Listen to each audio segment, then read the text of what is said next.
Hello दोस्तों, मेरे इस knowledge by ADH family YouTube channel पर आप लोगों का दिल से बहुत बहुत हार्दिक स्वागत करता हूं। लगभग 1.5 साल से पूरे देश में एक ही घोटाले की चर्चा चल रही है। आप सबको पता है कौन सा घोटाला? दिल्ली शराब घोटाला, जिसके अंदर आप पार्टी के सभी नेताओं के ऊपर एक के बाद एक आरोप लगाए जा रहे हैं और एक के बाद एक की गिरफ्तारी होती जा रही है। अब एक नई गिरफ्तारी होने के चांस है अरविंद केजरीवाल के। इसके बारे में आज न्यूज़ चल रही है इसके बारे में।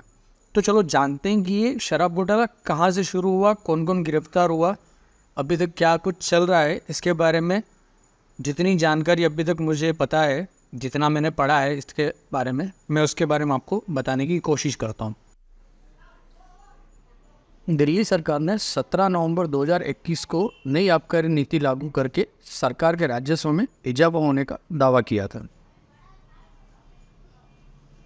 हालांकि 8 जुलाई 2022 में दिल्ली के तत्कालीन मुख्य सचिव नरेश कुमार ने आबकारी नीति के अनियमितता होने के संबंध में एक रिपोर्ट उपराज्यपाल वीके सिन्हा को सौंपी थी। इसमें नीति में गड़बड़ होने के साथ ही तत्कालीन उप मुख्यमंत्री मनीष सिसोदिया पर शराब कारोबारियों का अनुचित लाभ पहुंचाने का आरोप लगाया था। उस रिपोर्ट के आधार पर एलजी ने की थी जांच की सिफारिश। इस रिपोर्ट के आधार पर उपराज्यपाल ने नई आबकारी नीति 2021-22 के क्रियान्वयन के नियमों के उल्लंघन और प्रक्रियात्मक खामियों का हवाला देते हुए 22 जुलाई 2022 को सीबीआई जांच की सिफारिश की थी। इस पर सीबीआई ने प्राथमिकी की थी और सीबीआई की प्राथमिकी के आधार पर ईडी को मनी लॉन्ड्रिंग का मामला दर्ज करने को कहा था, जिसमें ये मनी लॉन्ड्रिंग का मामला दर्ज किया गया। ये जानते हैं कि दिल्ली शराब घोटाला क्या है। जुलाई 2022 में दिल्ली के तत्कालीन मुख्य सचिव नरेश कुमार की रिपोर्ट के आधार पर मनीष सिसोदिया पर नियमों को तोड़ने मरोड़ने और शराब के लाइसेंसधारियों को अनुचित लाभ प्रदान करने का आरोप लगाते हुए राज्यपाल ने सीबीआई जांच के आदेश दिए थे, जिसके बाद सीबीआई ने 19 अगस्त को मनीष सिसोदिया के घर पर छापेमारी की। क्या है आबकारी घोटाला? इस नीति से सरकारी खजाने में 144.36 करोड़ रुपए का नुकसान हुआ। मामले में जांच की सिफारिश करने के बाद में 30 जुलाई 2022 को दिल्ली सरकार ने नई आबकारी नीति को वापस लेते हुए पुरानी व्यवस्था बहाल कर दी थी। घोटाले से जुड़े सीबीआई और ईडी के मामले में मनीष सिसोदिया को निचली अदालत से लेकर के हाई कोर्ट तक राहत नहीं मिली है। दिल्ली आबकारी नीति में क्या गलत था? क्या है विवाद? शराब नीति पर विवाद तब शुरू हुआ जब आरोप लगने लगे कि आप सरकार ने टेंडर दिए जाने के काफ़ी समय के बाद शराब लाइसेंसधारियों को अनुचित वित्तीय लाभ पहुंचाने के लिए इस नीति का इस्तेमाल किया, जिससे सरकारी खजाने को भारी नुकसान हुआ।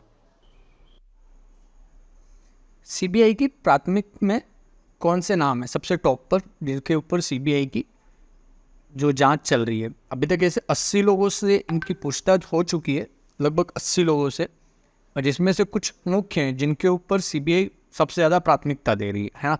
मैं उनके नाम बताऊंगा आप।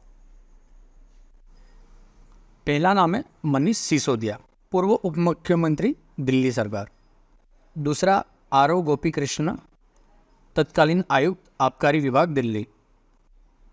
तीसरा आनंद तिवारी, तत्कालीन उपायुक्त आबकारी विभाग दिल्ली। चौथा पंकज भटनागर, सहायक आयुक्त आबकारी दिल्ली। पांचवा विजय नायर, पूर्व CEO, Messrs only much louder Mumbai. छठा Manoj Rai, Messrs Pernod Ricard के पूर्व कर्मचारी लखनऊ। सातवां मनदीप डल, निदेशक Messrs Brindco sales and private limited. आठवां समीर महेंद्रू, प्रबंधक निर्देशक इंडो स्प्रिट ग्रुप दिल्ली। नौवां नाम है अमित अरोड़ा, निर्देशक मैसर्स बड़ी रिटेल प्राइवेट लिमिटेड दिल्ली। 10वां नाम है दिनेश अरोड़ा दिल्ली। 11वां है मैसर्स महादेव लिकर्स दिल्ली। 12वां है सनी मारवाहा, अधिकृत प्रतिनिधि मैसर्स महादेव लिकर्स दिल्ली। 13वां नाम है अरुण रामचंद्र पिल्लई बेंगलुरु। 14वां नाम है अर्जुन पांडे, गुरुग्राम। और अन्य अज्ञात है, बहुत से हैं। अभी एक और नाम अरविंद केजरीवाल जी का चल रहा है, ठीक है। अब हम देखेंगे अभी तक किन किन लोगों को और कौन कौन सी तारीख को गिरफ्तार किया गया है अभी तक, है ना। जिसमें से पहला नाम है समीर महेंद्र, जिसको 28/9/2022 को गिरफ्तार किया गया। दूसरा पी शरद चंद्र रेड्डी को 10/11/2022 को गिरफ्तार किया गया। उसके बाद बिनोय बाबू को, उसको भी 10/11/2022 को गिरफ्तार किया गया। विजय नायर 13/11/2022 को, उसके बाद विजय नायर 13/11/2022 को गिरफ्तार किया गया। उसके बाद में अभिषेक बोयनपल्ली को 13/11/2022 को गिरफ्तार किया गया। अमित अटोड़ा को 29/11/2022 को, गौतम मल्होत्रा उनको 7/2/2023 को, राजेश जोशी को 8/2/2023 को, उसके बाद में राघव मटा को 10/2/2023 को, उसके बाद में अमन डल 1/3/2023, अरुण पलई 6/3/2023, मनीष सिसोदिया 9/3/2023 और लास्ट दिनेश अरोड़ा को 6/7/2023 को गिरफ्तार किया गया है। मामले में कब क्या होगा, ठीक है, उसके बारे में जानते हैं।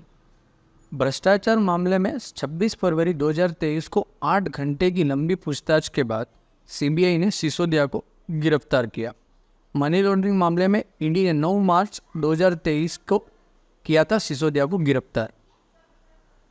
सीबीआई ने मनीष सिसोदिया, विजय नायर, अभिषेक बोनपल्ले और बुची बाबू जो सीए थे इनके, हैदराबाद के शायद बताया जा रहा है, को गिरफ्तार किया था। हालांकि सीबीआई ने समीर महेंद्रू, गौतम मत्थू और अरुण पल्लई और लास्ट कुलदीप सिंह, नरेंद्र सिंह को गिरफ्तार नहीं किया है, उनसे खाली पूछताछ करी थी। और मनीष सिसोदिया को छोड़कर सीबीआई ने इस मामले में सभी को जमानत दे दी है, सभी को जमानत मिल चुकी है।